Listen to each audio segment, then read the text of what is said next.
Welcome back to the Done Deal Show. So much to jump into, delve into, and talk about today.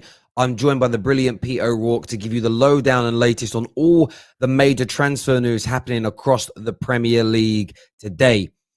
There are lots of rumours circulating that Romelu Lukaku to Chelsea and Raphael Varane could be announced today. We'll be taking a quick look at those deals and what they mean for the Premier League.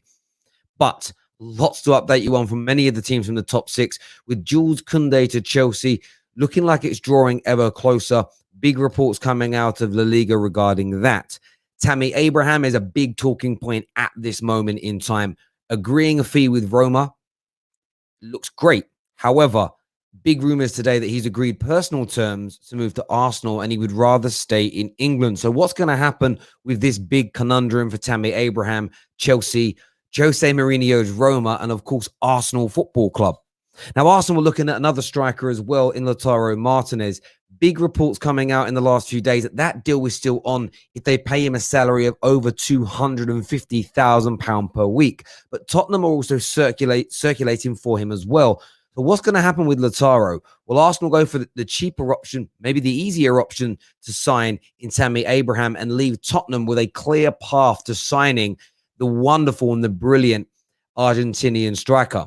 We're going to be talking Liverpool today. Big link to them via Sasha Tavolieri to Jeremy Doku. This young man has been linked with Liverpool very early on in the summer, and that story has now picked up pace in the last couple of days. We will talk Manchester United, the fact that it looks as though none of the midfielders we've been linked with in recent weeks, the Sao Niguez's of this world, the Camavingas or Ruben Neves's, may happen now that Paul Pogba looks set to stay for the season. Very much something that Pete O'Rourke told us just 2 weeks ago. Anthony Martial, though, is looking to stay for the course of this season, especially with Rashford being missing for the first 2 to 3 months. All that and much, much more to come this morning. Make sure you get your questions in as well. We want to know what you want updates on. So get your member chats in, get your super chats in as well. Smash that like button. You know what comes next, people? Here we go.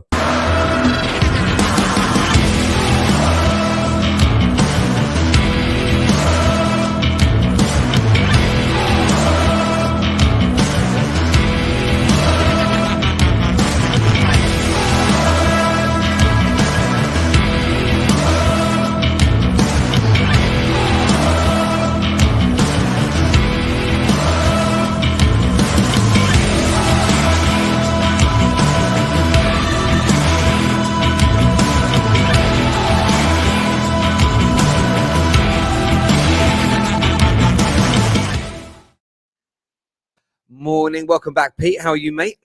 I'm very good, Terry. It's getting busy out there. Some of the big deals are happening, but still plenty to do for a lot of the clubs before the window slams shut at the end of August. So still should be lots of activity and lots of deals to talk about. Absolutely. There is loads to delve into today. We have a super chat actually very early on here from the Devil's Advocates this morning. Terry, it's my birthday today, and the Varane announcement would be the best present. I bet it would. It's kind of happy birthday, by the way, mate. I hope you're having a great day. Yeah, happy birthday. Have you? I find with the Lukaku and the Varane deals really interesting. I tend to switch off once we get the here we go, once we get the holding announcement from the clubs. We know the deals are happening, but people are really sort of like clucking just to see them holding the shirts and to know it's 100% over the line, aren't they? Yeah, they want to see Raphael Varane standing at Old Trafford holding it aloft, that shirt alongside Ole Gunnar Solskjaer. But we've seen from Varane's own social media, he's keeping a close eye on activity at Old Trafford while he has been quarantining after his arrival in England. He was there watching them against Everton in their pre-season friendly on TV at the weekend. So he's obviously keeping a close eye on his teammates. And as you said, I think now medicals are going underway now for Raphael Varane. I'm sure the media teams at Manchester United are getting ready for a big glitzy presentation as well, because this is a real statement signing from Manchester United. And I think it's sending out to a signal to the rest of the Premier League that Man United do mean business this season, that they want to go and contest for that Premier League title.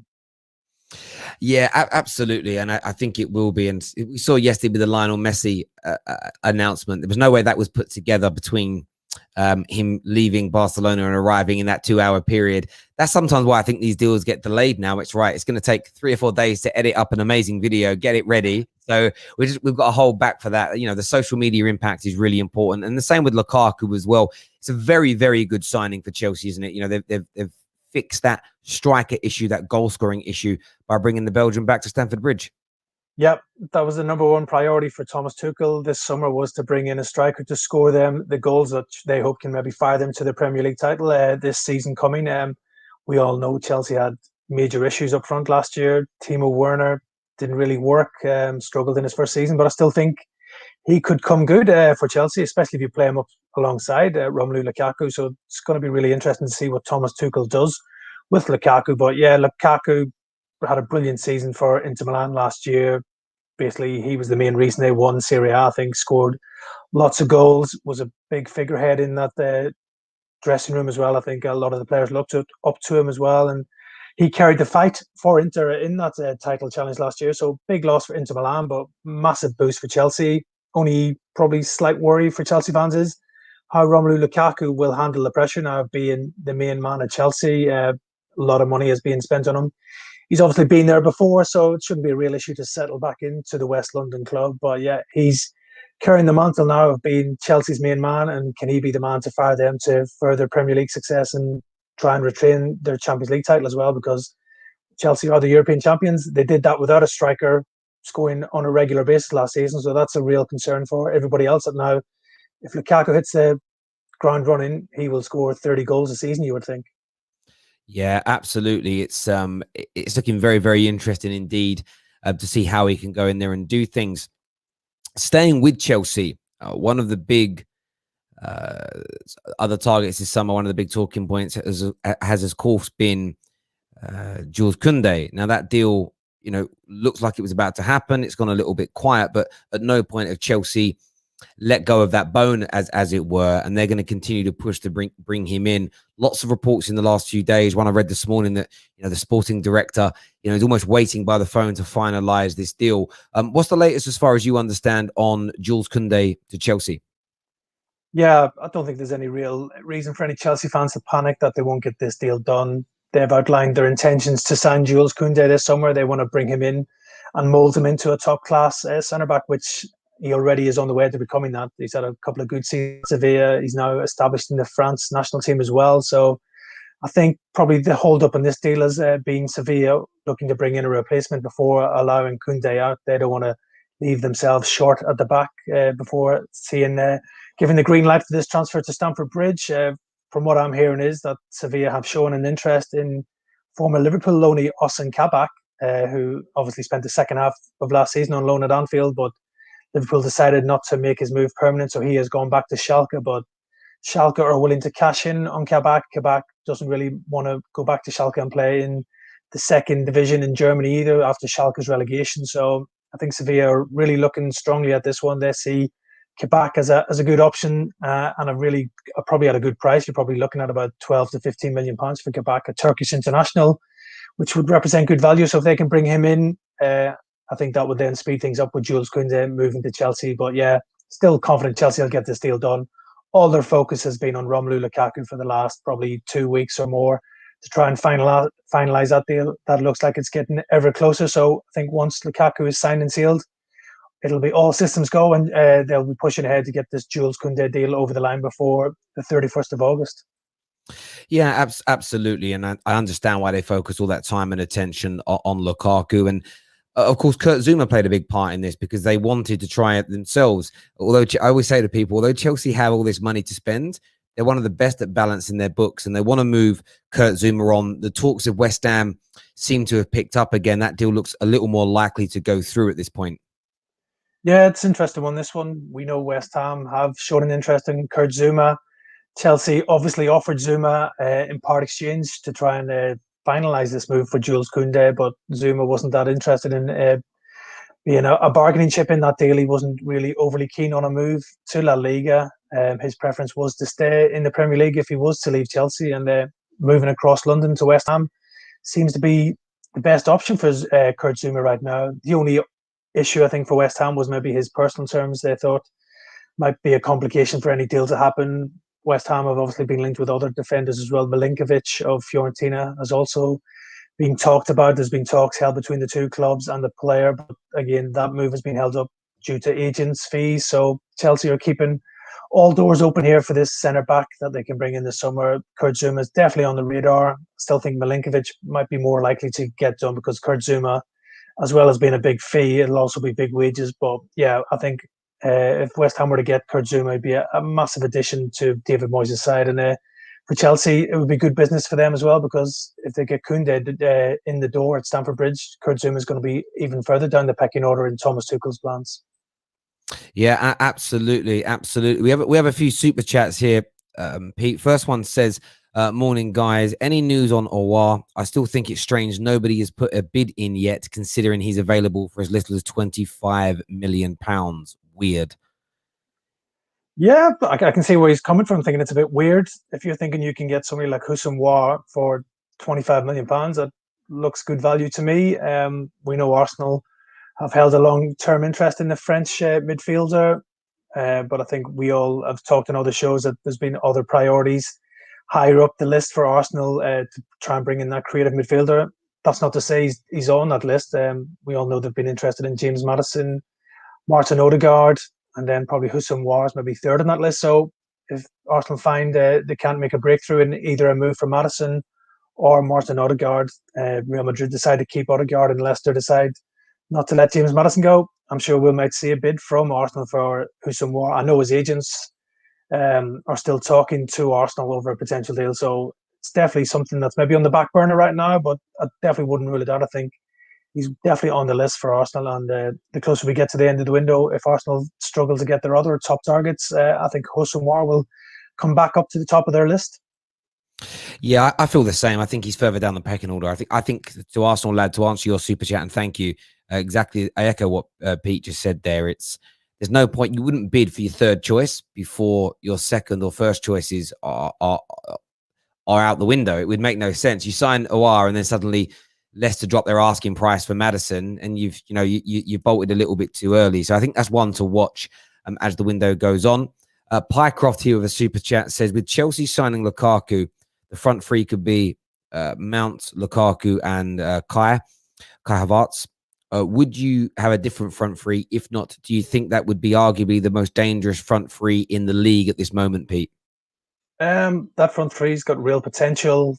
We saw Kai Havertz come good at the back end of the season after he initially struggled, following his big money arrival from Bayer Leverkusen. Mason Mount, I'm a big fan of his. I think he's a top player. He's proved that for Chelsea and England over the last 18 months. While Lukaku, we all know what we're going to get with him. He's going to be goals. If he gets the right service, he will score goals, as he has shown for Inter Milan and Belgium over the last couple of years as well. So it's hard to judge. I still think there's room for Timo Werner in that front three. I think he's shown his best when he was at Leipzig playing with a strike partner, not just on his own. And he can play wide as well. So you could have maybe Lukaku down the middle, Werner out wide, and whoever it might be. Chelsea got so many options. Christian Pulisic he's a top player as well for me. So Christian Pulisic could come into that front three, and you could play Mason Mount into central midfield or something like that. So I think whatever Thomas Tuchel decides to do, he's got a whole host of options, and I think any front three is going to be right up there with any front three that's in the Premier League. It's just getting that right mix and seeing who gels together, and that's going to be up to Thomas Tuchel now to decide what is his best attacking formation to play. But yeah, Romelu Lukaku obviously improves it, and Chelsea have got world-class players throughout their squad. Absolutely. When it comes to Chelsea's attacking line, a player that's due to leave, there is reportedly, and this has been put out there by the Ornsteins of this world, Roma and Chelsea having an agreement. But underneath that, the whole time has been this element of Tammy wanting to wait. It feels like, due to other reports, that he's waiting for Arsenal, supposedly agreeing personal terms, like informally with Arsenal, to join them on transfer. What's your current understanding of the exit of Tammy Abraham and his proposed move to either Roma or Arsenal Football Club?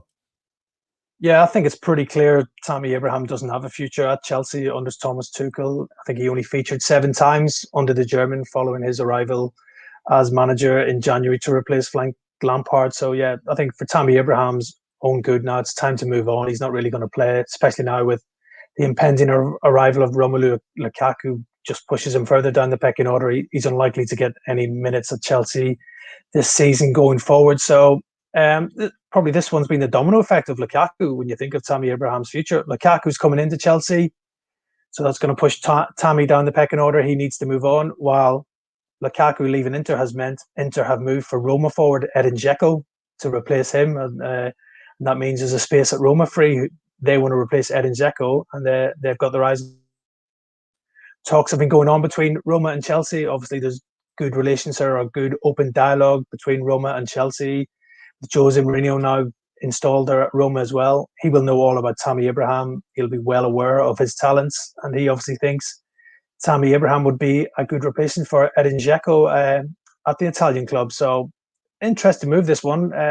Like you said, Terry, I'm not too sure Tammy Abraham really does fancy going abroad just yet in his career. He would prefer to stay in the Premier League, and maybe he's just waiting to see if Arsenal are able to do a deal for him before the window closes. But again, I think Arsenal are waiting to see possibly who they might be able to get out the door at the Emirates before they can sanction a move for Tammy Abraham.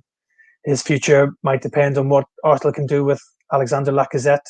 If they could offload him, bring some money into the coffers, I'm sure that would increase their chances of getting Tammy Abraham. And I think maybe Eddie Nketiah as well, if he was to move on, that would free up more space in squad and bring more money in for Mikel Arteta to use to try and sanction a permanent deal for Tammy Abraham, because I know Arsenal have made inquiries, maybe taking him on loan. I can't see Chelsea being too keen on that, especially if Roma are willing to pay £34 million for Abraham right now. Chelsea would prefer the money, and they would also prefer for Tammy Abraham not to go to a Premier League rival, because there's nothing worse for a club if you sell a player who's got real potential to a Premier League club and he goes there and fulfills that potential and becomes a big a dagger to the heart to Chelsea fans and to the Chelsea board. If Tammy Abraham went to Arsenal and was a major success there, they'd be thinking, why didn't we keep him? And he could have done the same for us. So, Tammy Abraham, he's got a big decision to make on his future right now. Does he take that step and go abroad to Roma and play under Jose Mourinho, who might be able to get the best out of him if he can put an arm around him and encourage Tammy Abraham to sort of become the player that we all expected him to become? So being at Chelsea right now, it's not going to work for him, and he has to move before the window closes, whether that's to Roma or does he hold out, hoping that Arsenal might raise the funds to try and encourage Chelsea to sell him across London. Yeah, as you say, there's so much at play here. One side of it is Arsenal having to act quickly to the point where Roma are pushing for this deal now. I read today about Chelsea want a buyback clause instilled into the contract, whether that's a first choice if they look to sell him on, which makes sense, because if Tammy goes away and then improves dramatically and looks brilliant, Chelsea might want the option to bring him back. Will Arsenal be willing to put in a clause like that? Probably not. With Chelsea, there is, as you say, they're selling to London rivals, but then you've got Tammy. If Tammy just won't agree to go abroad, then it puts Chelsea into that kind of position. However, though, Tammy's going to want his future sorted out sooner rather than later, and may want to move before the start of the season. So yeah, it's a real interesting conundrum right now. One thing that seems for sure is that Arsenal are serious about Tammy Abraham, but it just feels like they're not ready right now to sort of press the go button on it. So one that may roll on a little bit longer, it may not. But of course, Arsenal are playing a little bit of a dangerous game, because if Tammy decides this morning, do you know what? I'm going to go and play for Jose Mourinho at Roma. I've seen Chris Smalling go over there and do brilliant things. Lukaku himself went to Serie A and turned up. Even the likes of Ashley Young had a little sort of renaissance when they went over there. So maybe he sees it as a great stepping stone for himself. The other target Arsenal have been focusing on, and I know you've been very much at the center of the story, Pete, is Lautaro Martinez. You've now got this situation where it's like he's open to both Arsenal and to Tottenham Hotspur. Inter are now denying that he's available in any way, shape or form, but yet talks with Tottenham have still continued, which I do find strange if a player has been told categorically he's not leaving.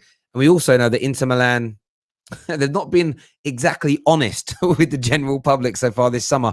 What's the latest as far as you're aware of Lautaro Martinez and his potential move away from Inter Milan?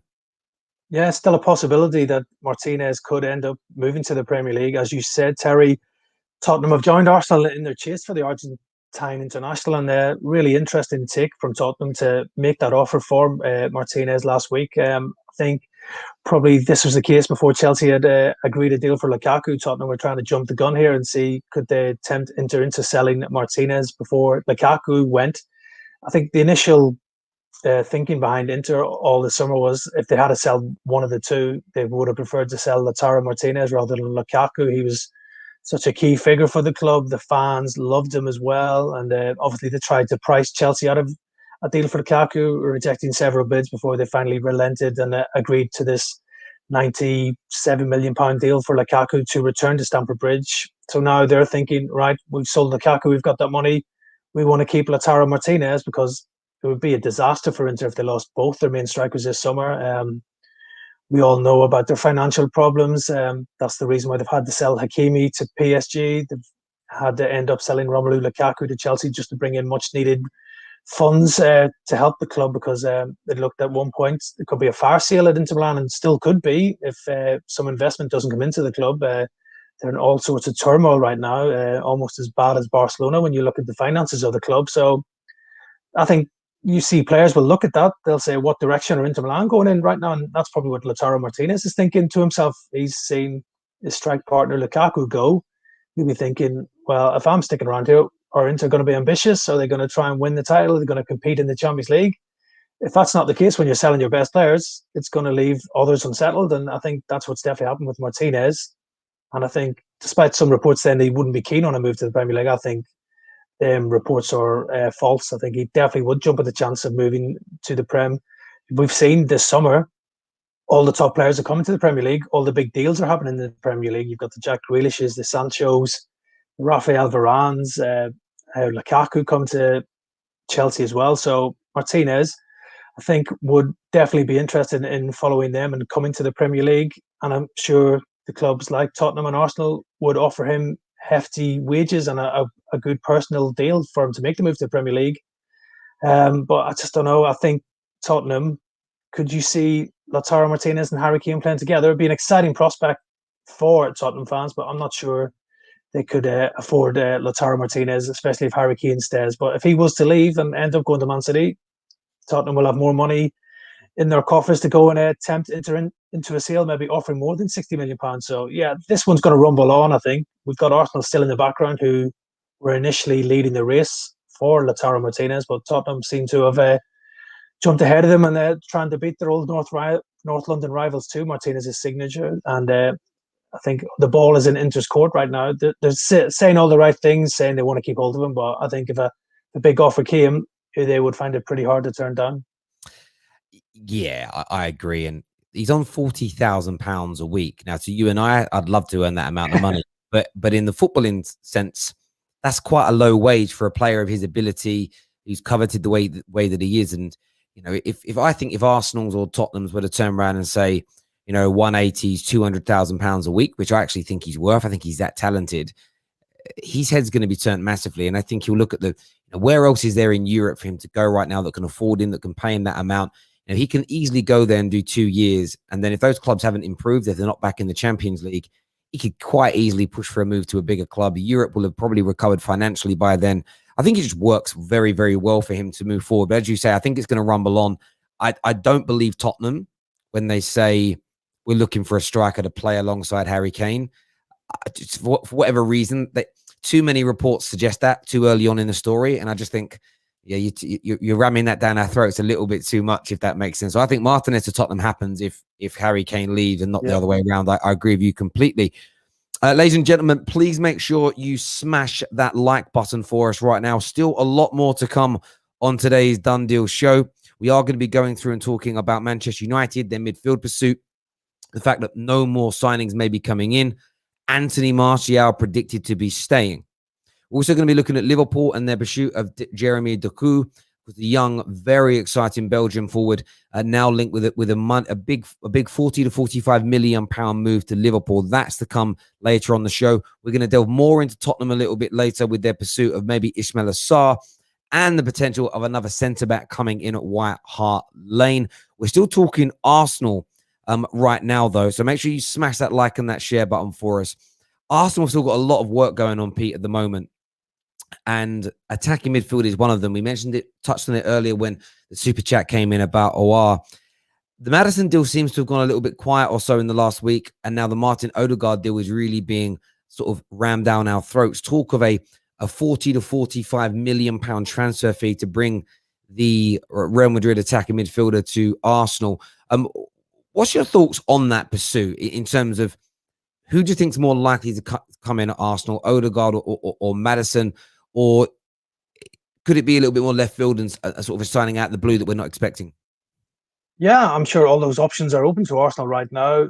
If you were to say to me now who would be more likely to go, you would probably say Odegaard, and that's probably down to the price. He's going to be a lot cheaper than James Maddison is. If Arsenal were to put up a decent fee to Real Madrid, I think they would seriously consider it. But yeah, Real Madrid, they'll have to make a decision on Martin Odegaard one way or the other. Is he going to be part of Carlo Ancelotti's first team plans this season? If he's not, I'm sure the player himself will be thinking, I want to move out. And his probably top priority is to go back to an Arsenal where he did enjoy a good time there during the second half of last season at the Emirates. Did okay. I don't think he was as good as many people sort of have suggested he has been. I thought he had some good performances. I don't think he was outstanding, but he is a very talented young footballer. So yeah, Real Madrid will probably decide this one. If he is going to be part of their plans, he will stay at Real Madrid. If he's not going to figure in Ancelotti's plans, I'm sure they will be open to offers, and he's probably at least £20 million cheaper than James Maddison is. If Leicester were to sell, Leicester will be looking £60 million plus to have any chance of letting him leave the King Power Stadium right now. And as I said before in one of the other shows, Arsenal were trying to have a player plus cash deal to try and encourage Leicester to do a deal for James Maddison, but all the players that Arsenal offered to Leicester weren't of interest to Brendan Rodgers and the rest of his coaching staff. They didn't think they would have improved the Leicester squad. The likes of Maitland-Niles, Reece Nelson were all mentioned as possible make-weights in that deal, but Brendan Rodgers wasn't too keen on any of those players. So that's why the move for Maddison sort of cooled. Arsenal probably can't afford to go out and spend 60 million on James Maddison right now, unless players leave. So unless some players leave the Emirates between now and the end of the window and some money comes into the coffers, I don't think Arsenal can afford Maddison. So that's maybe why attention will switch back to Martin Odegaard, who's probably available for between 40 to 45 million pounds. And he knows the club already. Mikel Arteta knows the players well, so he shouldn't take long to settle in. And he is a talented player as well. So that's probably why Odegaard right now is a more viable option. But I still think on the priority list, Maddison is the number one. It's just how Arsenal are able to do the deal. They weren't able to do it with a player plus cash deal. It's probably going to have to come down to hard cash if that deal was to happen. Yeah, I agree. I think Odegaard, they've clearly got the money for Odegaard if it's around 40 million, because they've put somewhere similar to that cash forward for James Maddison. So you just conclude the deal now if Odegaard was your number one choice. I think when you go through process of it, without even talking to anyone at a club or an agent, just process of elimination tells you that really. It's going to be interesting to see what they do in that area. Arsenal fans in the comment section, what would you like to see your club do? Odegaard, break the bank for Maddison. Let us know. Get your comments in. Arsenal, along with Tottenham and Everton, are linked, though, with another midfield player, the Borussia Mönchengladbach midfielder, Dennis, I forget his surname now. Takehiro. That link has kind of not come out of nowhere. It was spoken about a lot earlier on in the summer. What's your understanding of this situation with these three Premier League clubs looking at the Bundesliga midfielder? Yeah, I think Arsenal, Spurs, and Everton are all looking to bolster their midfield if they can before the window closes.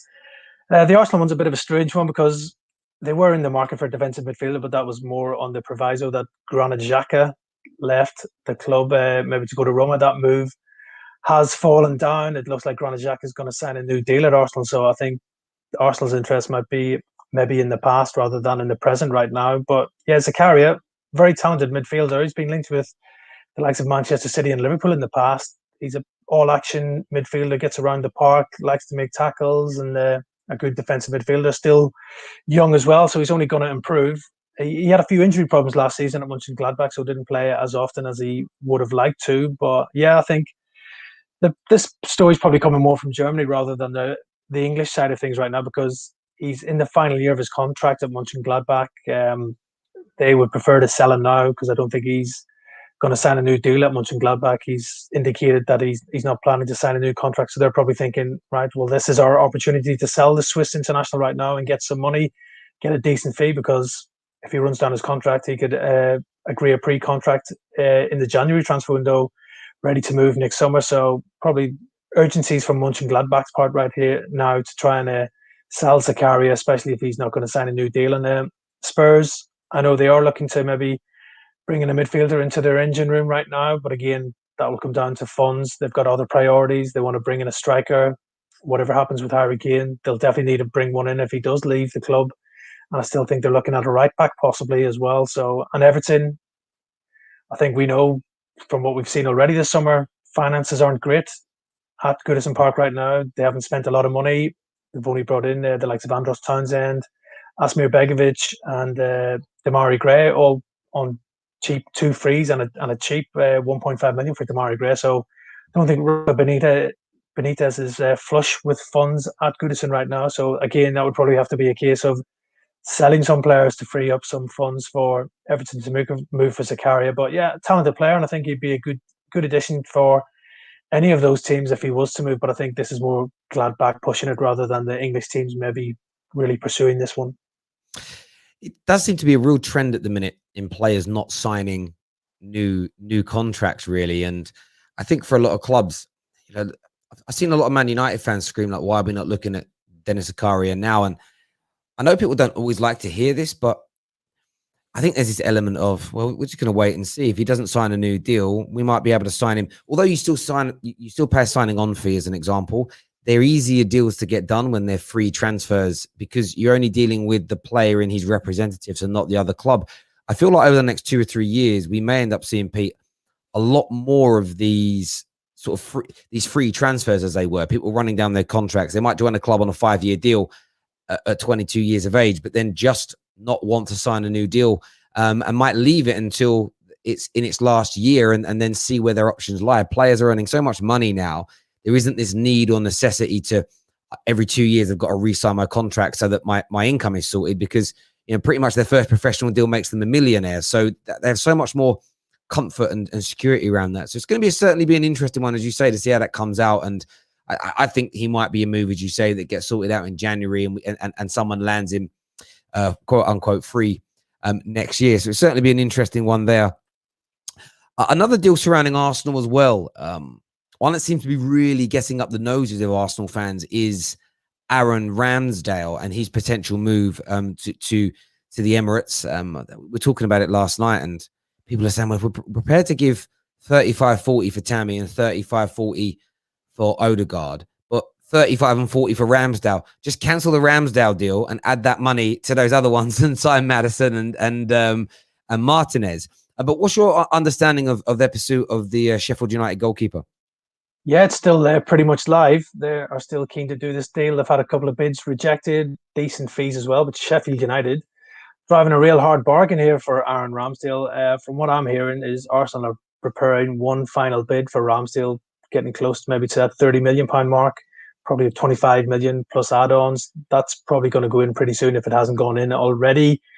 If that doesn't get accepted, then Arsenal might have to move away from it and look at other targets. But I think Ramsdale is desperate to get this deal done. What an opportunity it is for him to get back to the Premier League and potentially become Arsenal's long-term number one goalkeeper, because we all know they've had doubts about Bernd Leno. There was suggestions that he might move on this summer as well. So Arsenal were maybe looking at a number one goalkeeper, never mind the number two. So this one's still got a real possibility. I think if this latest offer that Arsenal prepare gets turned down, I think you could see Aaron Ramsdale maybe trying to force the issue here, maybe handing in a transfer request at Sheffield United, because he's now in the England squad. He wants to be playing in the Premier League, and he would obviously love the opportunity of moving to the Emirates. Arsenal have shown a great willingness so far to try and do this deal. As I said, a couple of sizable bids have already been rejected. They're preparing this third one. So they've made Ramsdale their number one target to come in as the goalkeeper that they want to bring in. And it seems they're not being undeterred so far. But yeah, I think this next offer is going to be key to see if they can finally strike a deal with Sheffield United. And I think it should get done, because Sheffield United will represent good value for them if they can get £30 million for the goalkeeper. It'll allow Slavica Jokanovic to go and spend a bit of money elsewhere and strengthen his squad. So yeah, I'm still pretty confident that this deal will get done. Yeah, it feels like it. It just feels a little bit like the Lokonga and the Ben White deals before. Just seems a little bit more concrete than the attacking midfielders or the potential strikers, if that makes sense. Which I also understand why it's infuriating Arsenal fans, because although some will protect the club through thick and thin, there is almost this element of we're almost, outside of Saka, we're almost toothless going forward. And, there's a lot of pressure to put on Emil Smith Rowe, giving him that number 10 shirt and basically putting all that pressure on that young man to essentially win you, so push you back towards the top four. I'm about to say win you the league. No, push you back towards that top four. It seems, I don't, maybe I'm wrong. I'm not an Arsenal fan. Arsenal fans in the comments, you can tell me, really and truly, is a goalkeeper that big a priority? Is Ramsdale that much better than Leno? I don't know. It's Arsenal fans below can tell me whether they think that is true or not. Make sure you've smashed that like button for us this morning, people, as well.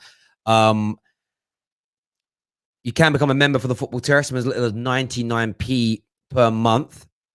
As you saw yesterday, we were in the new studio in North London setting things up. A lot of our members got that early access to all the pictures and everything else coming from there. So if you want to go check that out, sign up to the membership program now. The link is in our description below. We are going to be inviting a number of you each week into the studio to watch some of our shows made live.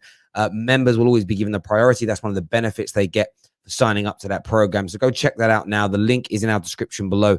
But also, if you never want to miss a Football Terrace video or piece of content again, you'll see pinned to the live chat function now is the link to our notifications group. Just sign up to that. There's no spam. There's no advertising. It's purely for videos when they go live. Go and get yourself signed up to that right now, ladies and gentlemen, with lots more to come this season on the Football Terrace, including our brand new Premier League show tonight, 6:30 live on the Football Terrace. We are going to be previewing the season ahead, talking about the winners, the top four race, who's going to be player of the season as well. That is being brought to you by ourselves and our brand new partners, Bet Victor. We've got an amazing lineup of guests, so make sure you're with us at 6:30 this evening when we go live. And match reactions are back tonight as well after Chelsea play in the Super Cup final. Now, I want to speak Liverpool for a moment, if that's okay. We'd never really touch on Liverpool too much, Pete, because they're always very difficult to sort of ascertain what's going on in the market. Now, we know the Sound situation seems to be pretty much not stalled, but it feels very much like he wants Barca. Barca can't afford him. Liverpool want him, but they want to pay him less wages. Everyone's kind of waiting to see what happens with Barcelona as to whether or not Sound moves forward. But there was a big link pushed out in the last 12, 24 hours about Jeremy Doku joining Liverpool. What's your understanding of this situation and the likelihood that Liverpool could pull this off? This one didn't come as a surprise to me. He's been a long-term target for Jurgen Klopp's side. I think when he was at Anderlecht, he was actually over almost for not a trial, but he came around to look at the facilities, met Jurgen Klopp and some of the other staff at Liverpool before he decided to end up moving to Rennes in France. So Liverpool have been watching Doku for a long time. They've obviously monitored him while he's been in France. He's had a good season over there as well, and we saw what he can do on the biggest stage at the Euros for Belgium when he played that quarter-final against Italy at the Euros. I thought he was electrifying in that game. He stood out like a sore thumb in that game, just a real box of tricks, a real handful for the Italian defence. We know how good the Italian defence is. So I thought that really brought him to the eyes of maybe more the general public to see Jeremy Doku, because he's probably a bit of an unknown quantity before then. But yeah, he's still only 19, so he's got a long career ahead of him, got real potential. Obviously, Liverpool have seen this potential way before. As I said, he was over at the club for talks over a potential move, but I think his family weren't that keen at that stage, maybe for him to go to Liverpool, probably realising that he might not be a first-team regular in the side at that stage. But he's obviously developed, and he's probably fits the type of criteria or style of player that Liverpool are looking for. He could play anywhere across that front three. Got electrifying pace, which obviously Jurgen Klopp likes his forwards to have, like he has with Mane and Salah. So he could be a good cover for Sadio Mane out wide as an attacking forward for Liverpool. I just think right now the price tag that's being talked about is probably a bit prohibitive to Liverpool. Right now, it's on about £30 million plus for him. Liverpool probably won't be able to pay that right now, I don't think. Again, a lot depends on possible departures at Anfield. If they could maybe sell Xherdan Shaqiri, Divock Origi, who I know is being a potential target for West Ham and Southampton. If they could get some money in for those two players and maybe others, maybe then they might step up their chase and Jeremy Doku. But yeah, I think he's got real potential. Could be somebody who could improve this Liverpool team and provide great cover for that front three. And at 19, real potential to become a real big name in the future. I think not just for whoever he does join, but also for Belgium.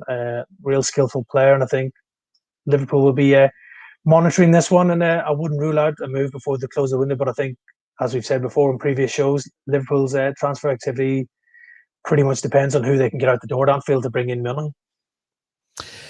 Yes, yeah, it absolutely does. In terms of profile of player, he is. If you just put Liverpool target in the dictionary, a player like Doku, he is the epitome, the cost, the profile, the rawness, but with the potential to be an absolute superstar. You know, one thing Liverpool have rarely done under FFG is sign superstars, and to a degree, I don't even know if you can put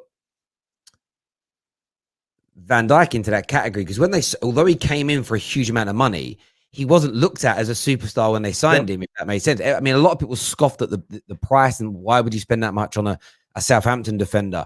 The only one I'd really put into that category was probably Alisson, who was so well touted and spoken about.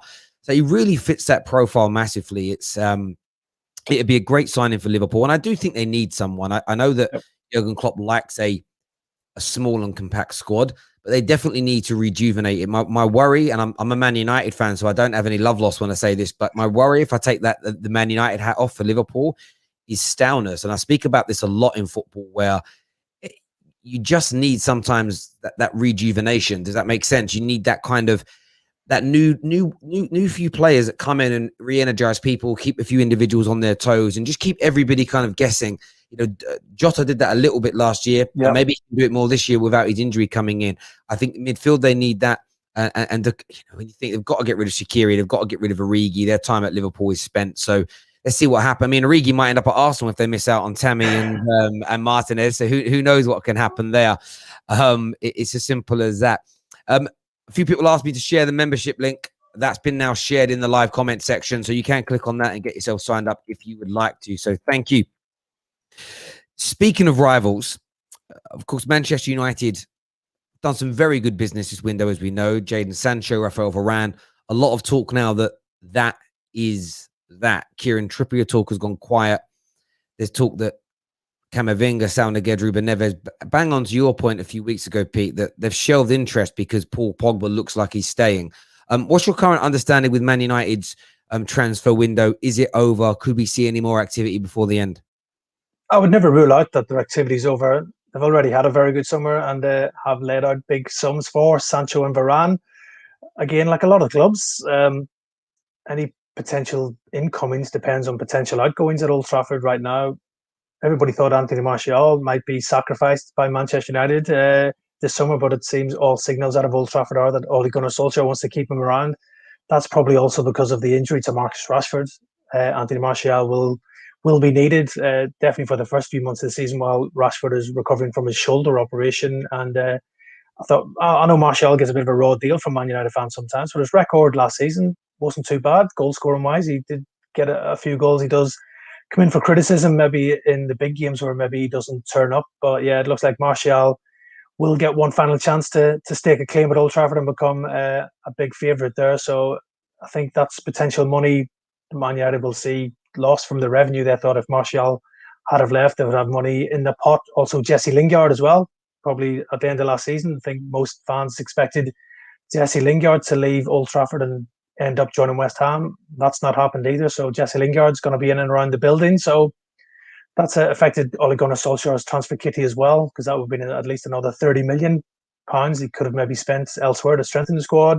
And we all know he is looking a right back to provide cover and competition for Wan-Bissaka. And now it seems Diego Dallo, who was on loan at AC Milan last year and did quite well over in Italy, looks like he's going to be given a chance to stake his claim to become a regular in Solskjaer's plan. So, yeah, I think this all boils down to Man United not maybe offloading some players, as we've mentioned, Paul Pogba. The talk of the PSG maybe being in for him, trying to get him on the cheap, considering his contract situation. But now with Lionel Messi going in there, PSG, I think, are now looking to offload players rather than bring players in. So that's ended their interest in Paul Pogba for now. Might resurface in January on a pre-contract or in the summer on a free transfer. So big decisions still ahead at Man United. Still could change if some players do end up leaving, because you just never know what happens in the final few weeks of the window. There's deals that do come out of nowhere and clubs will make moves for certain players. But as it stands right now, it seems Man United are happy with the squad they've got, and that's what they're going to go with for this Premier League season. Yeah, I agree with you completely. I think it's, I mean, when we spoke just before we went live on the air, thank you, Will Williams, for becoming a member of the Terrace. It means a great deal to me. We spoke about how I think when Man United might sign someone else is in these last few weeks is if a team, as you say, not out of nowhere, but just comes in and says, actually, look, we actually do want Jesse Lingard. We've been hanging out all summer to see if you drop your price. I actually like Man United's approach. I get this sense of we're not just going to sell for a pittance anymore. I think West Ham would have liked Lingard, but they didn't offer enough, as an example. And even the situation with the low, we just were not offered a good enough deal. So we've said, well, we'll stand our ground and not sell them. We haven't done this before. Okay, with a few players, we should have just got rid of them for nothing years ago, the likes of Phil Jones, with all due respect. But we let Danny Welbeck go for £16 million. We let Chicharito go for about £7 million. And he went on to score nearly 30 goals in that season at across all competitions for Bayer Leverkusen. That each should have been going for 25, 30 million pounds. So I like the approach from Man United. It will be interesting to see. And I think what's also helped us is, barring CAMAVINGA, a lot of our other targets are also not close to joining anybody else. It's not as if Ruben Neves is hours away from signing for a rival, or Kieran Trippier is about to move to a big club, and we're then forced into saying we're going to have to buy here before we sell because we don't want to lose out on the target. So I think we're in a really comfortable position in relation to that. And Paul Pogba, I mean, I was quite happy to see Lionel Messi go to PSG because I didn't want him at City or Chelsea. And then PSG deal for me just stops Pogba from being able to go there from the reports are that PSG is sort of just inside FFP rules with Messi coming in. They can't afford Pogba. Just. They can't afford Pogba now at 400 grand a week. So maybe this is an opportunity to convince him to stay and to, just to show him that, this is the right place for him to be. As we mentioned earlier, really good business having come in so far. So yeah, it's going to be very, very interesting indeed to see how that sort of plays out and how that works moving forward this season. And of course, Anthony Martial staying as well. I'm just happy about that. I think he's a very, very good player indeed. And if he's got his shooting boots on next year, can fire himself back into that first team. Tottenham Hotspur, interesting summer, as we spoke about many times before, Pete. And, Nuno's in there now. Of course, everyone wants an update on what's going on with Harry Kane. But they're looking at another centre-back. I now how to forget how to pronounce his name. Tomiyasu. Tomiyasu from Bologna, yeah. Yeah, the link is him. Of course, Martin, as we mentioned earlier, Ismail Assar. What's the sort of current latest going on at Tottenham in their pursuit of additional players before the start of the campaign? Yeah, fully expect Spurs to make a few more additions before the window closes. They've done some good business already, I think, with Romero coming in from Atalanta. Looks a really good centre-back. He's shown that for Atalanta in the Champions League and also at the Copa America for Argentina. So that'll help solve a problematic position that has been for Tottenham. I think he'll shore up the defence. Tomiyasu, that's been ongoing for a while now. There've been talks ongoing with Bologna trying to sort out a fee for this one. Still expect this one to get done for between 15 to 17 million pounds. It got delayed because Tomiyasu was away representing Japan at the Olympics, but now that is over, I would fully expect that move to sort of speed up. And the thing with Tomiyasu is he can play centre back as well as right back, and that's been an area that Tottenham have been looking to strengthen as well this summer. So that sort of fills two positions as well. And as I said, we all know a lot more of Tottenham's transfer business will depend on what happens with Harry Kane. If he leaves, they're going to have a lot of money in their pocket to try and improve the squad and bring in a striker. But even if Kane stays, they are looking at a backup striker. I don't think you could call Lautaro Martinez a backup striker. I think that'd be a bit unfair. But yeah, I think they'll be looking for someone who could maybe play second fiddle to Harry Kane if Kane does end up staying in North London this summer. So yeah, still a lot for Fabio Paratici to do, but so far what he's done, it's looked like it's been good business by Tottenham. They've improved certain areas of the squad, but still some more work to do for Nuno, who probably wants his players in as soon as he can, so he can get to work with them and ensure that Spurs are back in there challenging for that top 4 spot this season. Yeah, I mean, what do you make of what Nuno has reportedly sort of said internally about the Harry Kane situation? You know, some Spurs fans have backed him by saying, absolutely, if Spurs ain't committed, let's get him out. A few Tottenham fans I saw across socials almost telling Nuno to shut his mouth. It's not his business. He hasn't been here long enough to have a say on the matter. Do you think that's a bad take? You know, if the manager says, look, this player isn't committed to my team, he doesn't want to be here, do you think Daniel Levy and the fans should listen to the manager? Well, Daniel Levy's obviously trusted Nuno to be the right man to get Spurs back in, challenging for trophies, getting back in the top 4. So you're going to put your hat on him. If it does come down to it, his decision, he thinks for the best for the club is to sell Harry Kane and get the money in to strengthen the squad elsewhere. You'd have to do it. And I think if anybody's not fully committed, whether it's Harry Kane or whoever, no one player is bigger than the club for me. So I think if it does come to that, Harry Kane is sort of throwing his toys out of the pram and refusing to give us all.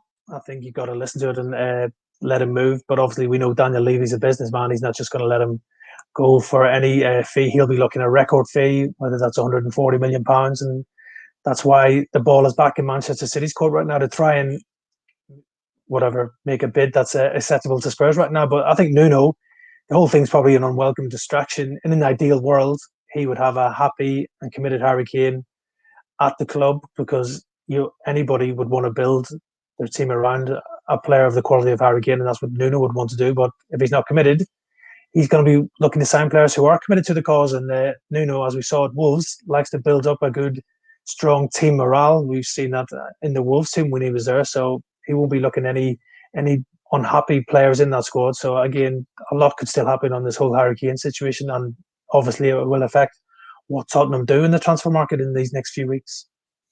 Absolutely, absolutely.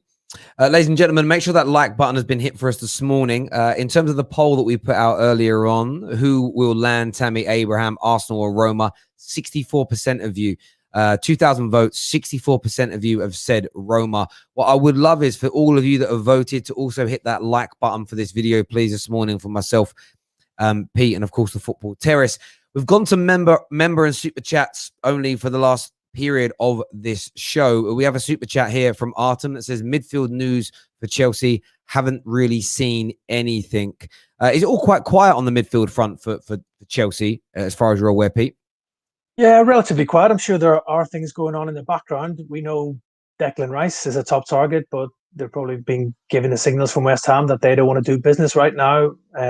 As we've talked before, Sal Niguez has been mentioned as a potential target as well. I know they do like him.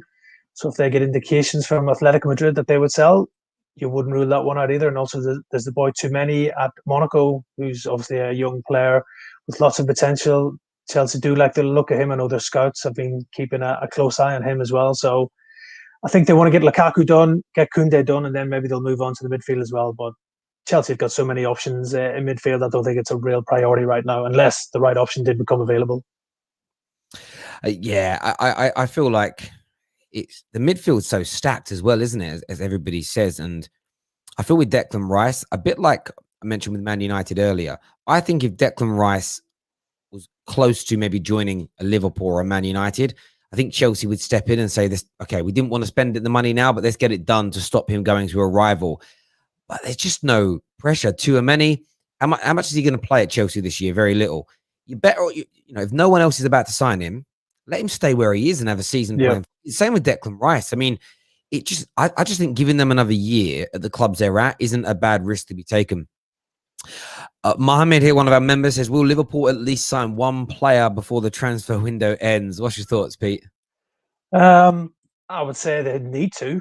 Will they? That's a big question. I think they need to. They need to replace Wijnaldum. He was such a key figure for Jurgen Klopp's side last season. There's a space in that midfield that needs fitting. And Jurgen Klopp will be desperate to get some money out of FSG so he can go into the transfer market and quite it was quite notable. I think after their preseason game at the weekend, Jurgen Klopp did admit that he would like to make 1 or 2 signings before the window closes. So I think Liverpool are obviously actively looking to bolster that squad.